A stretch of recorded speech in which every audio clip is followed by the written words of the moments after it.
إنا هديناه السبيل إما شاكرا وإما كفورا إنا أعتدنا للكافرين سلاسل وأغلالا وسعيرا إن الأبرار يشربون من كأس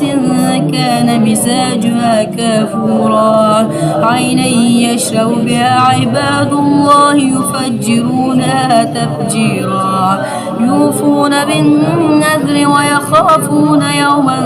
كان شره مستطيرا ويطعمون الطعام على حبه مسكينا ويتيما وأسيرا إنما نطعمكم لوجه الله لا نريد منكم جزاء ولا شكورا إنا نخاف من ربنا يوما عبوسا